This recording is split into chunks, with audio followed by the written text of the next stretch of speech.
สบายดีเนาะมื้อนี้เฮาได้อยู่ภาคสนามโครงการที่จะสรรเนื้อที่อ่าประมาณ20เฮกตาร์เนาะโครงการนี้ตั้งอยู่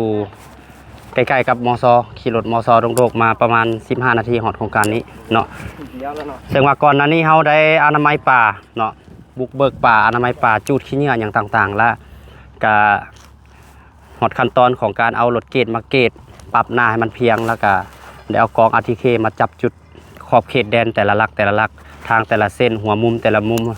ก็ได้ปักหลักแดนหลักเขตตัวนี้ใส่เนาะเพื่อเกียมจะเฮ็ดเส้นทางเนาะสเต็ปต่อไปนี้เฮาก็สิได้เฮ็ดเอารถเกตนี่ขีดขอบทางเนาะขีดขอบทางแล้วก็เริ่มเฮ็ดเส้นทางเอาหินขาวหรือว่าหินดินมะคอมมาใส่ก่อนเนาะ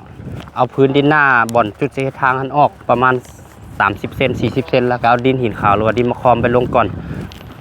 หลังจากนั้นก็เอาหินเบสคอตมาลงแล้วก็ตามด้วยหินครบย้ายไปแล้วก็โรยให้มันแน่นๆเนาะ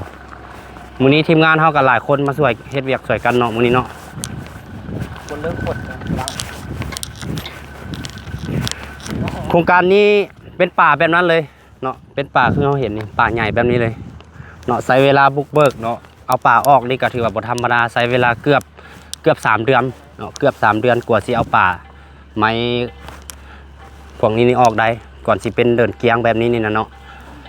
แล้วก็ยังบ่แล้วเนาะ2เดือน3เดือนแล้วก็ยังบ่แล้วเพราะว่าโครงการมันใหญ่แล้วก็กว้างขวางพอสมควรเนาะใส่กลจักรแต่ละมือก็มีทั้งรถจกมีทั้งรถดำมีทั้งรถแท็กเตอร์แล้วก็มีรถเกตก็ว่ากันไปเนาะแล้วก็ทีมงานทางห้องก็ได้เฮ็ดเวียกทางภาคสนามแบบนี้สวยกันอยู่เรื่อยๆเนาะสำหรับมื้อนี้ก็ถือว่าเอากอง RTK มาเฮ็ดเส้นทางนี่ก็ถือว่าเล็งมือเฮ็ดเส้นทางให้มันเป็นหูเป็นหางแล้วก็เฮ็ดเส้นทางมาแล้วไวที่สุดเนาะเพราะว่าลูกค้ามาเบิ่งดินแล้วถ้าว่าบ่เห็นเป็นทางลูกค้าก็ค่อนข้างที่ว่าสับสนแล้วก็เข้าใจยากเนาะสื่อสารพยายามสื่อสารไปลูกค้าบางคนเขาเจ้าก็ยังบ่เข้าใจว่า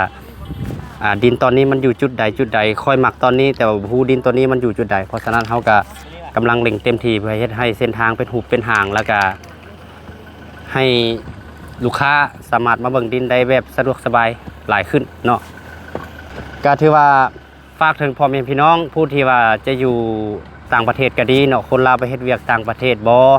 ว่าอยู่ประเทศไทยประเทศเกาหลีประเทศญี่ปุ่นหรือว่าประเทศใดก็แล้วแต่เนาะที่ว่าเลื่อนมาเห็นคลิปของข้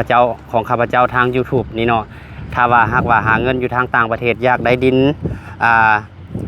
อยากซื้อดินเก็บไว้อยู่บ้านเกิดเมืองนอนของเฮาเนาะอยู่นครหลวงเวียงจันทน์ของเฮานี่เนาะก็ติดต่อมาโอลมมาสอบถามข้าพเจ้าได้เนาะเบอร์โทรข้าพเจ้าจะก๊อปปี้เป็นลิงก์แล้วก็วางเบอร์โทรของข้าพเจ้าไว้อยู่ใต้คอมเมนต์เนาะ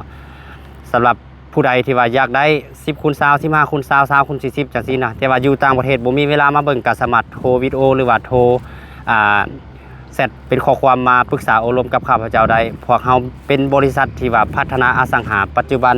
โครงการนี้จัดอยู่ในโครงการที่15แล้วเนาะ14-15แล้ว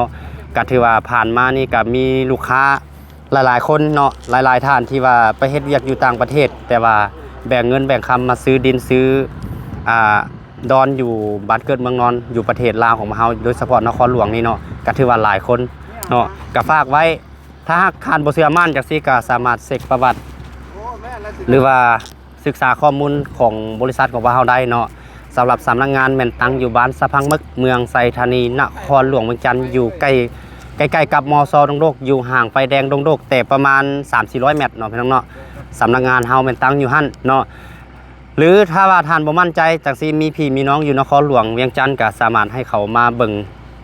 แทนได้เนาะโครงการของเฮาตั้งอยู่หลังโรงเรียนตำรวจดงเสียงดีหลังมซดงโดกขี่รถจากดงโดกมา15นาทีแม่นโครงการนี้เนาะพี่น้องเนาะแล้วก็บ่หมดแต่โครงการนี้โครงการเดียวเนาะกำลังบุกเบิกพัฒนาอยู่ทางบ้านนาเซี่ยวใกล้กับห้องหมอแม่และเด็กเนาะติดกับบ้านหนองพญาติดกับหนองบึกสำเกตแล้วก็ยังมีอยู่บ้านนาไซทองใต้เนาะหลายๆโครงการเนาะแล้วก็มีโครงการอยู่ทางโรงงานเวียลาวน้ำเนาะสำหรับมื้อนี้ก็พวกเฮาทางทีมงานก็ได้มาเร่งบุกเบิกทางโครงการตัวนี้เร่งเฮ็ดทางให้มันแล้วไวที่สุดเนาะก็ฝากไว้เน้นแล้วเน้นอีกเนาะก็ฝากไว้ถึง พี่น้องคนลาวของเฮาที่เฮ็ดเวียกต่างประเทศถ้าว่าอยากได้ดินอยากได้ดอนก็ปรึกษาแล้วก็สามารถไว้วางใจบริษัทเฮาได้บ่ตัวบ่ต้มอย่างแน่นอนเนาะพี่น้องเนาะมาเช็คประวัติแล้วก็ติดตามทางเพจ Facebook แล้วก็ TikTok ได้มีตัวมีตนอย่างแน่นอนเนาะผ่านมามีลูกค้ามาซื้อหลายแน่นอนถ้าว่าเจ้าอยากเป็นคนหนึ่งที่ว่าอยากซื้อทรัพย์สินเป็นของตัวเองไว้เจ้าก็สามารถซื้อนำแล้วก็มาเป็นส่วนหนึ่งกับโครงการของเฮาได้เนาะบ่เฉพาะแต่คนลาวที่เฮ็ดเวียกอยู่ต่างประเทศคนลาวอยู่นครหลวงก็ดีต่างแขวงอยู่แขวงใดก็แล้วแต่มีสมโนครัวที่ขึ้นกับประเทศลาวของเฮาสามารถซื้อดินกับโครงการกับเฮาได้สำหรับเอกสารก็บ่ได้ยุ่งบ่ได้ยากหยังเนาะพี่น้องมีสมโนครัวบัตรประจำตัวหรือใบยังยืนที่อยู่มี3อย่างนี้ก็สามารถซื้อดินแล้วก็ออกสื่อใบตะดินเป็นสื่อของเฮาเองได้เนาะเอาก็ฝากไว้สำนั้นเนาะพี่น้องเนาะ